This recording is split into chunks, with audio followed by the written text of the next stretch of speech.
Introduction. In 202 BC, a monumental battle took place in Tunisia between the Roman army led by Scipio Africanus and the Carthaginian army commanded by Hannibal. This clash, known as the Battle of Zama, was a turning point in the Second Punic War. Despite being outnumbered, the Romans triumphed over the Carthaginians, who were devastated and forced to surrender. The Roman victory was attributed to their superior cavalry and tactical maneuvers. As a result, Carthage lost its territories and became subservient to Rome.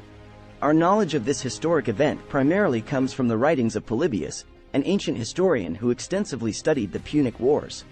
While some debate exists about the accuracy of his account, his work remains a valuable source for understanding this critical battle. Background. The First Punic War was a 23-year-long conflict between Carthage and Rome in the 3rd century BC. It mainly took place in Sicily, North Africa, and the surrounding waters. Carthage initially expanded its territory in Iberia, leading to the outbreak of the Second Punic War. Hannibal, the Carthaginian leader, invaded Italy and achieved significant victories over the Romans. However, Roman general Scipio Africanus turned the tide of the war in Rome's favor. In 204 BC, Scipio invaded North Africa, besieging the city of Utica and defeating Carthaginian forces. He later won decisive battles against the Carthaginians and their Numidian allies. The war ended with Roman victory and the capture of the Numidian king Syphax. Battle. At the Battle of Zama, the exact number of troops commanded by Scipio and Hannibal is uncertain. Estimates suggest Scipio had around 25,000 to 30,000 men, including 6,000 Numidian infantry and 4,000 cavalry. Hannibal's Carthaginian army likely had 40,000 troops, with 4,000 cavalry and 80 war elephants.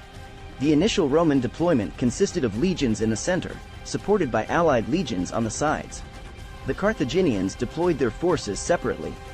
The battle began with skirmishes and elephant charges, resulting in some disorder. Eventually, the infantry engaged in close combat, with both sides suffering heavy losses. The battle reached a stalemate until reinforcements arrived, and the Roman cavalry played a crucial role in turning the tide. In the end, Scipio's forces emerged victorious, leading to the downfall of Carthage. Aftermath. In summary, Scipio's return to Tunis after looting the Carthaginian camp marked a turning point in the Second Punic War.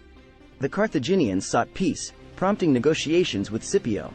Meanwhile, a Numidian army coming to Carthage's aid was defeated by the Romans, concluding the war. Afterwards, Rome imposed a peace treaty on Carthage, which included territorial losses, an indemnity, hostages, and military restrictions.